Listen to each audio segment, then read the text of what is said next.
Dito ay napansin ni Cholsa na biglang ibinaba ni Sarangan ang kanyang mga kamay. Kaya sinabi ng ating bida, "Nasuran ka na ba ng bait? Nakalimutan mo bang may mga baril silang nakatutok sa mga ulo natin?" Sumagot si Sarangan, "Kung talagang gusto nila tayong patayin, kanina pa nila ginawa." Bukod pa riyan, sinabi na mismo ng taong nakauniporme na kailangan niya tayo para kumbinsihin ang iba pang mga slashers. Hindi nila tayo babarilin kahit ibaba natin ang ating mga kamay. Kaya sinabi ni Major Lim, "Hindi masama, bata, mabilis kang umunawa, pero huwag kang masyadong magpakasigurado. Maaaring hindi ka namin patayin sa ngayon, pero magbabago yan kung hindi kayo makikipagtulungan." Ngunit biglang lumapit si Sarangan kay Major Lim at sinampal siya ng napakalakas. Halos hindi makapaniwala ang mga nasa loob sa kanilang nasaksihan.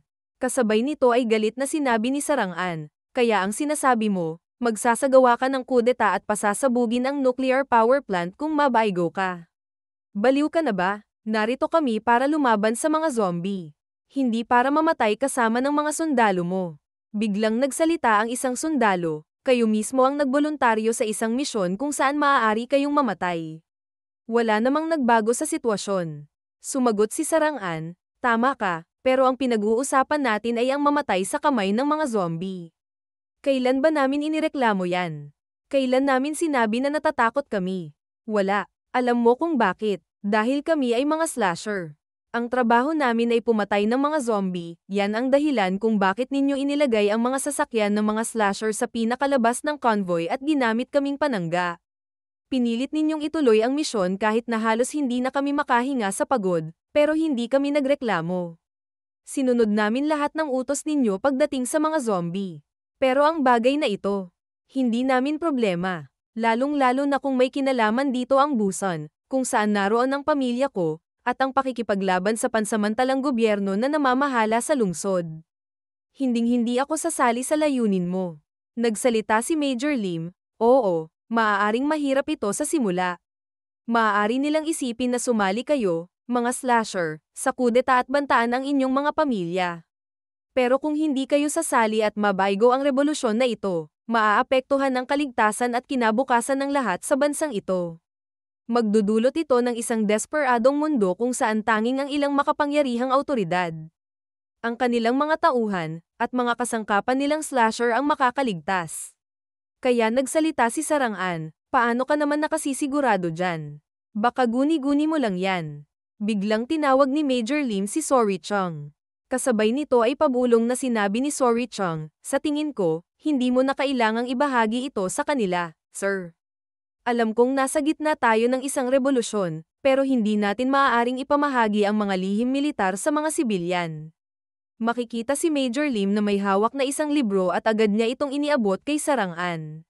Dahil dito, nagtatakang nagtanong si Sarangan, "Ano to? Ito ba ang sagot sa tanong ko?"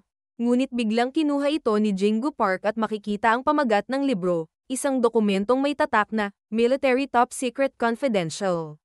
Sinabi ni Jingu Park, "Hayaan mong ang mga bata ang magsalita para sa mga duwag na matatanda at magmukhang matapang. Diyan natatapos ang papel ninyo. Ipaubaya nyo na sa mga nakatatanda ang pag-intindi ng ganitong klaseng dokumento."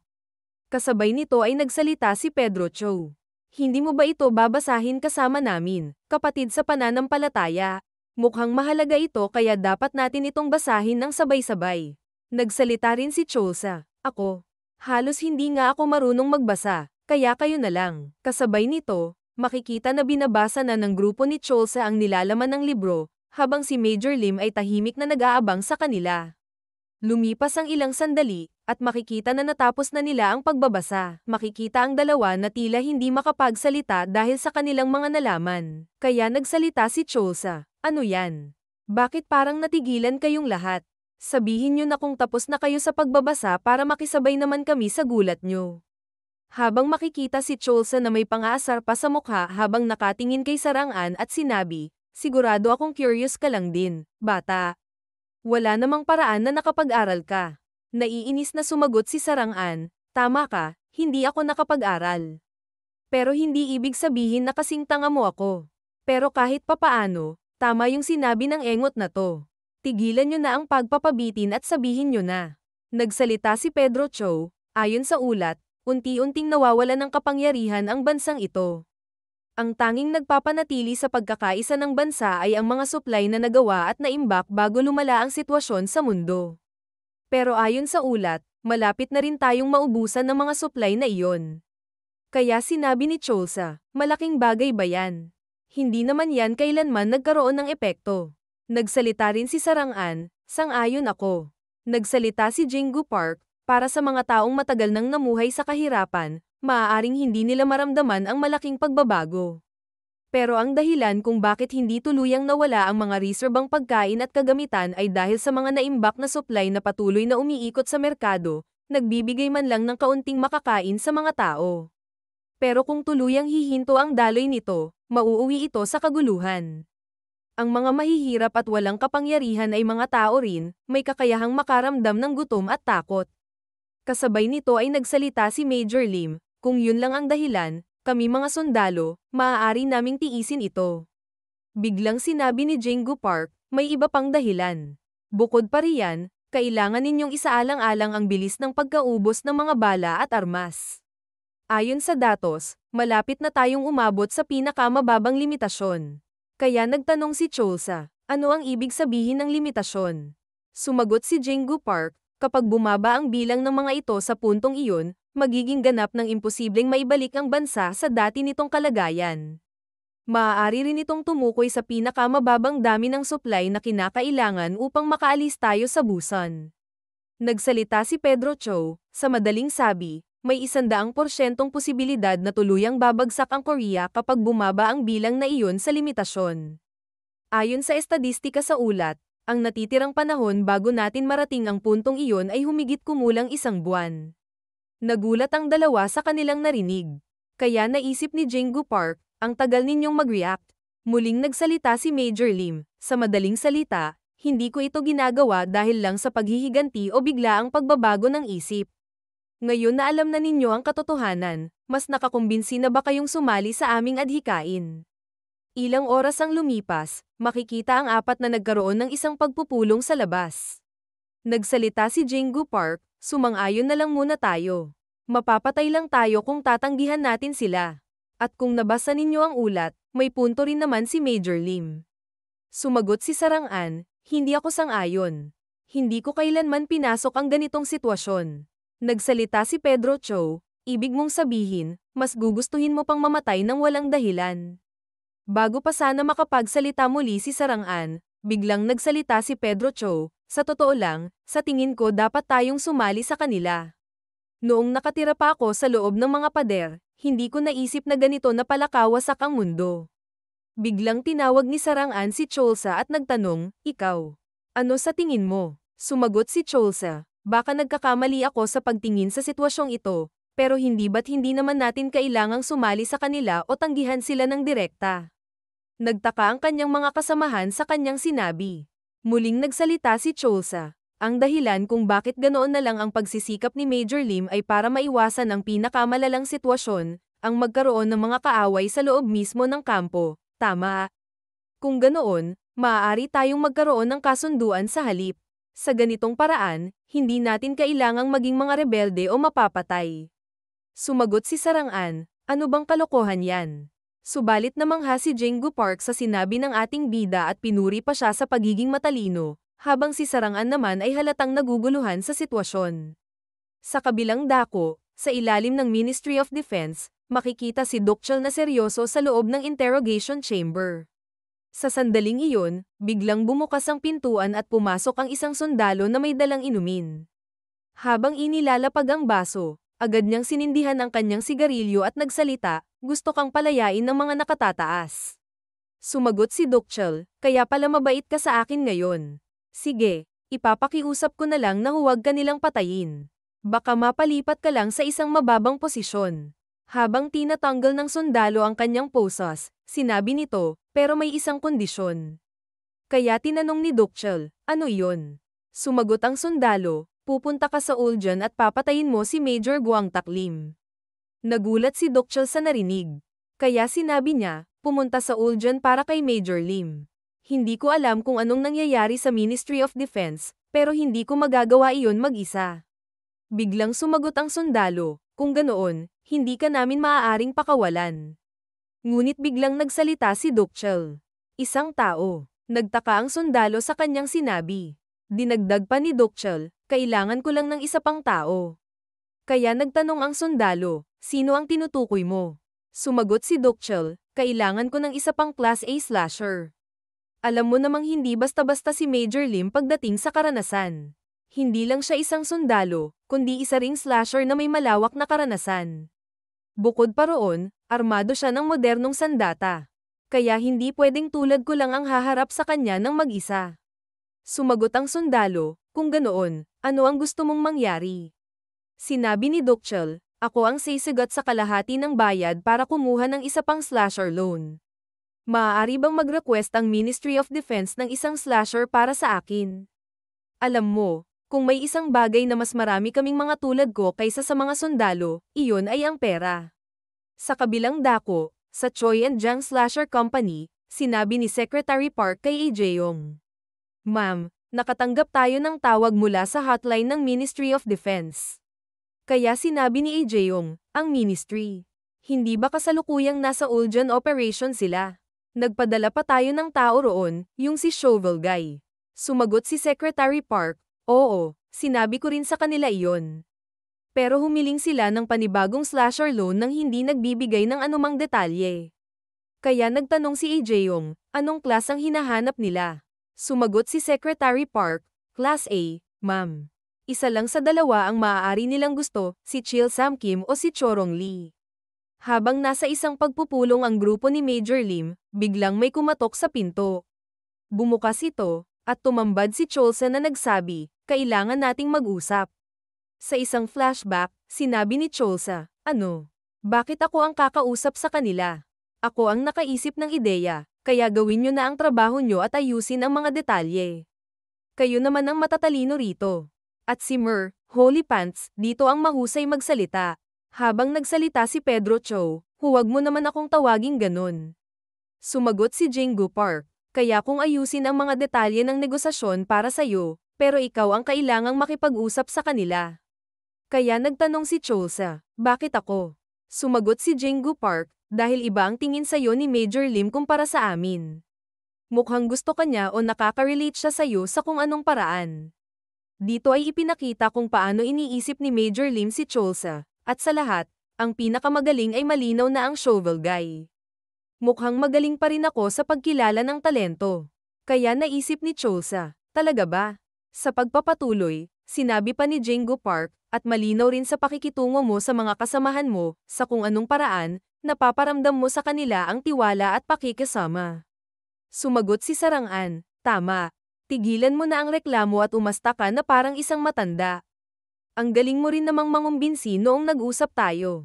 Sa kasalukuyan, makikitang nag-uusap na ang dalawa sa labas.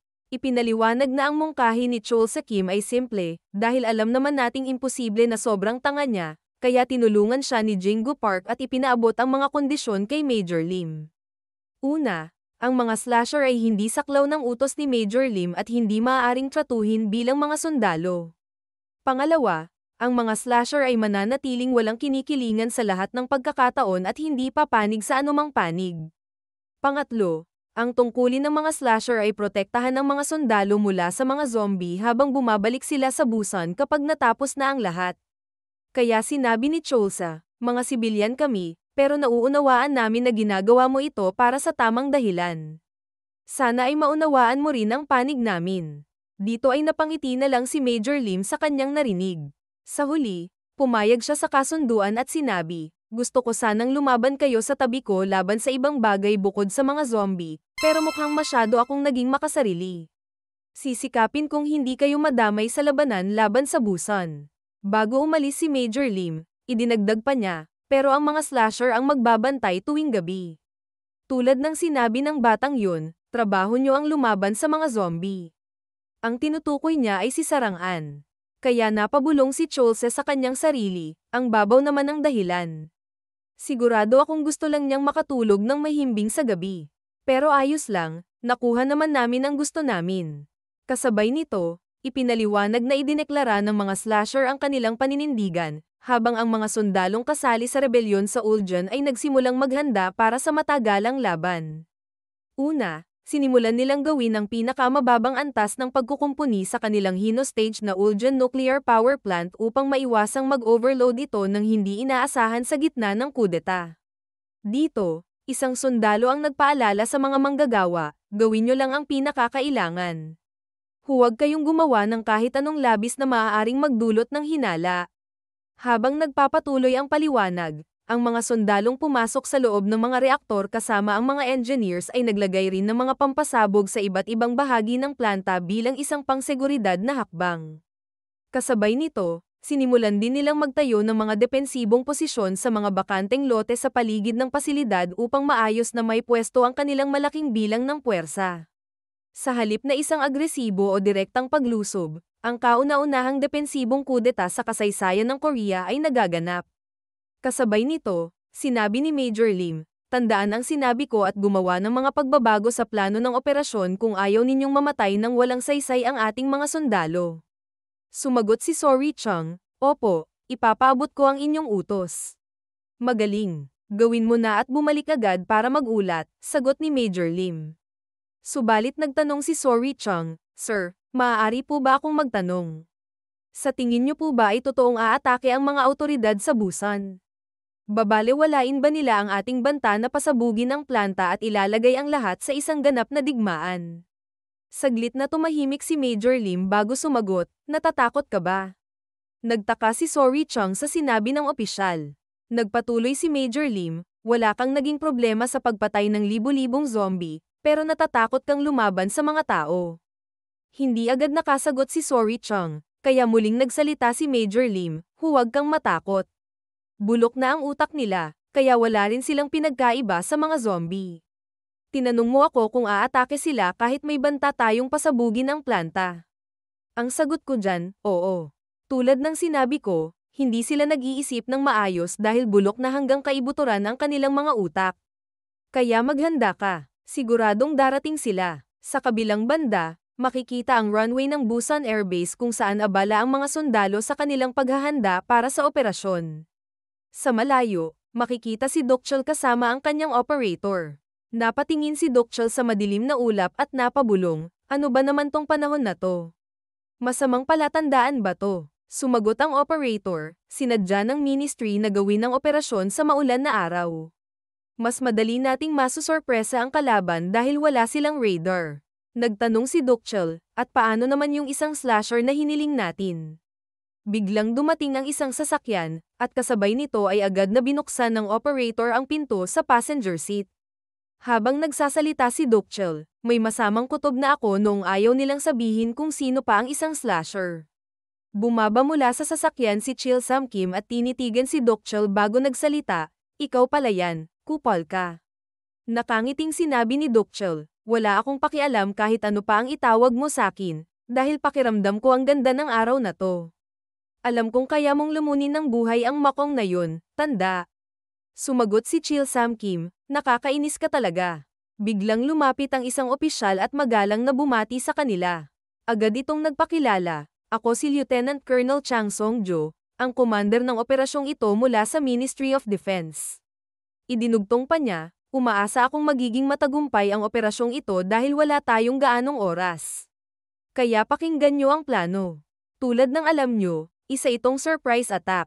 Matapos ang personnel check, lahat ay sasakay sa transport plane patungong Uljan. Ang mga unit ng Special Ops ay tatalon mula sa eroplano sa ganap na 3 AM upang supulan ang sinumang rebelde na armado ng sandata. Samantala, kayong dalawa ay may isang pangunahing misyon, si Major Lim. Sa kasalukuyan, siya ang may kontrol sa posibilidad ng pag-overload ng nuclear power plant. Ang trabaho nyo ay pigilan siya. Pero kung kinakailangan, maaari nyo siyang patayin kaagad. Dahil ayon sa batas, ang mga nangaagaw ng kapangyarihan ay pinaparusahan ng kamatayan.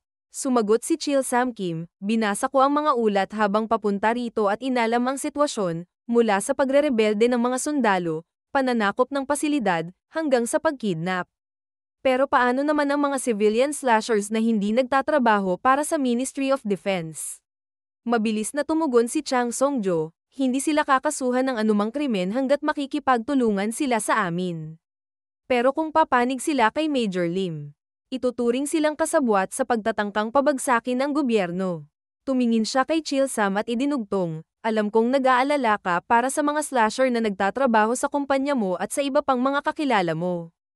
Hindi namin kailangang patayin sila kung hindi nila susundin ang mga utos ni Major Lim. Kaya gusto kong tapusin mo ito ng mabilis.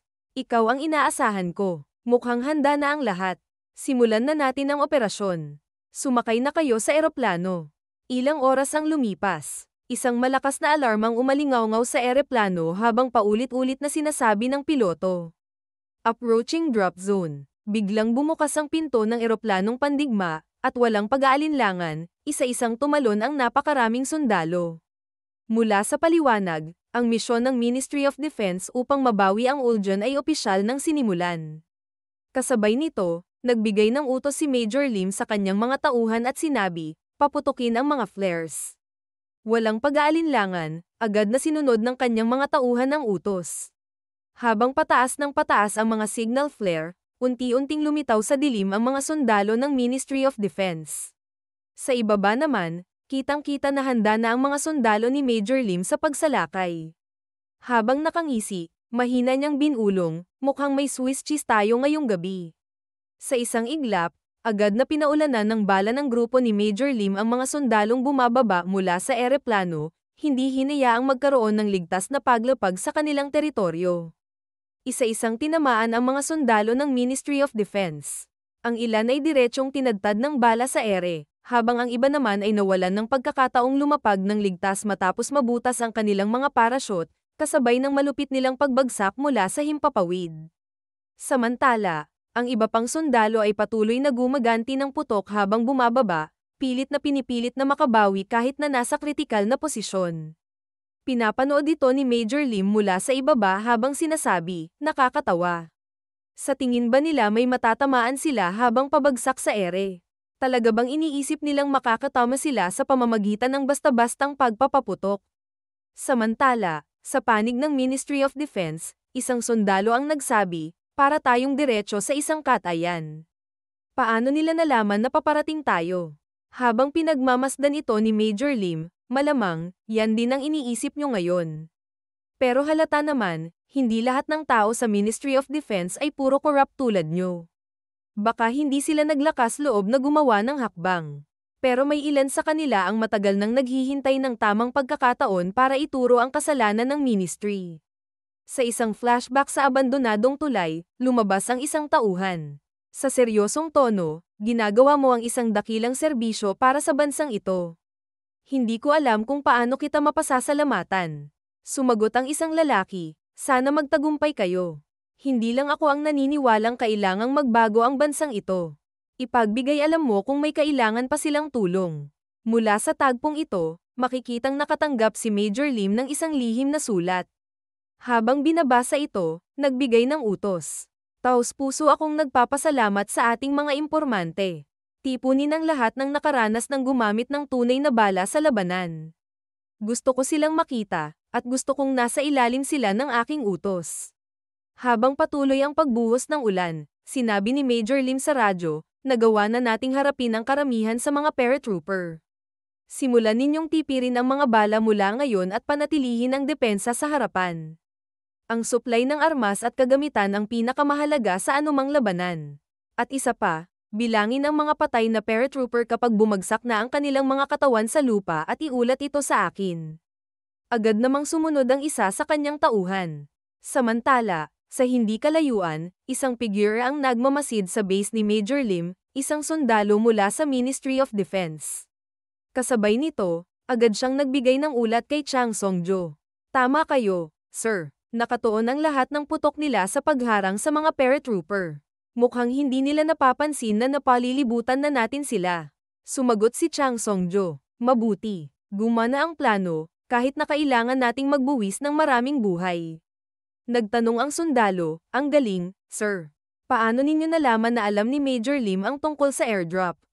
Matalim ang sagot ni Chang Songjo. Sinabi ko na sa iyo, nagkaroon tayo ng malaking sakripisyo. Sumagot muli ang sundalo, tila naguguluhan. Oo, naiintindihan ko na kinailangan nating isakripisyo ang mga tauhan para iliga ang kalaban. Pero ang tanong ko, paano ninyo nalaman na may especially iya? Muling nagsalita si Chang Songjo, malamig ang boses. Gaya ng sinabi ko, marami tayong sundalong nalagas para matukoy ang especially iya. Tinipon namin ang lahat ng opisyal na nagpahayag ng kanilang opinyon noon, pati na ang may anumang kaugnayan kay Major Lim. Inalis namin silang lahat sa eksena para sa ikabubuti ng bansa. Pero bakit mo itinanong? Ikaw ba'y kasabwat din ni Major Lim? Nanlaki ang mata ng sundalo sa gulat. Ano? Hindi, sir. Subalit bago pa siya makapagpaliwanag, biglang tumawa si Chang Songjo. Relax, nagbibiro lang ako. Ang pagiging tensyonado sa isang misyon ay maaaring humantong sa pagkakamali. Nanginginig man, nagkunwaring tumawa ang sundalo. Tama kayo, sir. Dapat siguro akong mag-relax ng kaunti. Kaya't muling nagsalita si Chang Songjo. Simulan na natin ang operasyon. Kontaken ang mga slasher. Sa kabilang dako, makikita na nakalapag na ang dalawang slasher. Naiinis na nagsalita si Dokchel. Ano ba naman to? Isinama pa ako ni Major Lim sa kung ano-anong gulo. Una, nahuli ako ng military police. Tapos ngayon, tumatalon na ako mula sa eroplano. Anong klaseng kalbaryo to? At lahat ng ito ay dahil sa kanya. Hindi ka ba naiinis, tanda? Sumagot si Chil Sam Kim, hindi, kupal. Sa tingin ko, ikaw ang mas lalong nagpapainit ng ulo ni Major Lim. Kaya napaisip si Dokchel, alam niya. Pero paano? Hindi niya dapat alam ang mga nangyayari sa loob. Muling nagsalita si Chil Sam Kim, at sa totoo lang, hindi ko nakikitang may naiaambag ka para mapabuti ang mundong to. Wala akong pakialam kung mapabagsak ni Major Lim ang gobyerno o tapusin kanya. Ang trabaho ng isang slasher ay pumatay ng mga zombie, at iyon lang ang tungkulin ko. Kaya nagtanong si Dokchel, bakit ka nandito? Hindi ba pareho lang tayong narito para sa pera? Sumagot si Chil Sam Kim, hindi pera ang dahilan ko. Pumayag akong sumali sa misyon para hindi madamay ang isang batang kilala ko sa gulong ito. Kung ikaw, kaya mong talikuran ang mga kasamahan mo, kapatid, at kahit ang magulang mo para sa pera. Pero hindi ako katulad mo. Kasama sa mga plano ko ang ibang tao. Kaya naiinis na inisip ni Dokchel, itong matigas ang ulong sundalo at ang matandang ito, pareho lang silang pabigat sa akin. Dapat ko na lang ba silang patayin pareho? Subalit bago pa niya maisipang kumilos, biglang tumunog ang kanyang cellphone. Agad niyang sinabi, Tara na, gusto na nilang simulan natin ang misyon. Sa ibang bahagi ng Ulgen, nagising si Cholsa at lumabas ng tent, nagtataka sa kanyang nakita. Agad niyang tinanong ang kanyang mga kasamahan, ano yan? Anong nangyayari? Sumagot si Sarang-an, hindi ba halata? Nagsimula na ang laban. Digmaan na to. Sa paligid, maririnig ang sunod-sunod na putok ng mga baril at makikita ang mga bangkay ng mga sundalo. Sa di kalayuan, isang malakas na pagsabog ang yumanig sa paligid. Sinabi ni Jinggu Park, ang mabuting balita, pinipigilan ni Major Lim ang lahat ng atake nila. Mainam ito para sa atin, dahil ligtas tayo sa panig ni Major Lim. Nagsalita naman si Pedro Cho, malayo ang labanan mula sa kampo ng mga slasher, kaya malamang hindi tayo madadami sa laban nila. Mukhang naging maayos ang pakikitungo ng Major sa atin dahil sa negosasyon ni Brother Cholsa. Sumagot si Cholsa, kaya kailangan lang nating manatili rito. Sagot ni Sarang-an, tama. Kaya huwag mo nang ipilit ang sarili mo sa gulo, gaya ng ginawa mo sa akin dati.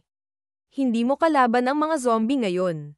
Ang pala mo, walang silbi sa ganitong laban, isang ganap na digmaan ito, at hindi dapat nakikisali ang mga sibilyan. Kaya sinabi ni Cholsa, hindi naman ako nakikialam sa gulo ng iba, okay? At saka, wala akong balak makisali sa laban nila, kaya wala kayong dapat ipag-alala. Bago siya bumalik sa loob ng tent, iniutos niya, sabihin ninyo sa mga slasher. Wala silang dapat ipag-alala, hindi sila matatamaan ng bala hanggat hindi sila nakikialam sa laban. Babalik ako sa loob para matulog ulit. Subalit bago pa siya makapasok, napansin niya ang isang kislap mula sa malayo. Sa di kalayuan, makikita ang napakaraming sundalo ng Ministry of Defense. Isang sundalo ang nagulat, Sir, mukhang nakita ko ang mga slasher. Dapat ba nating isipin na kakampi sila ni Major Lim? Iwasan na lang natin ang hindi kailangang sagupaan. Mga sibilyan sila, sir.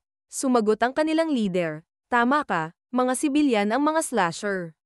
Malamang, karamihan sa kanila ay walang alam sa plano ni Major Lim at nandito lang para mabuhay.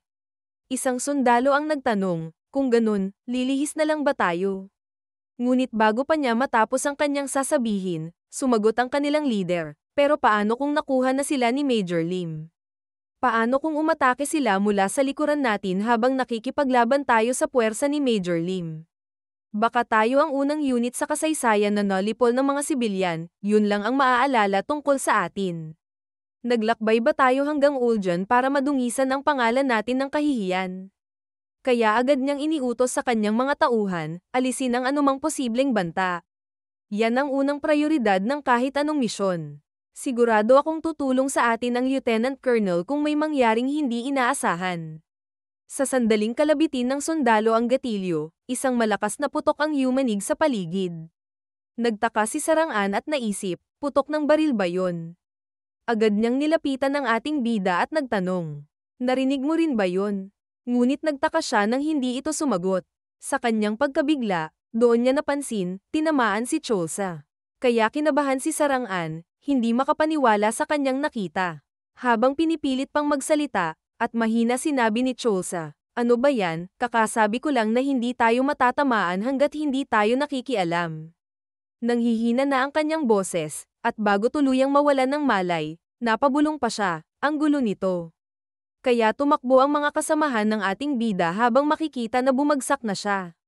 Habang si Sarangan ay patuloy na tinatawag ang ating bida, nanginginig sa kaba.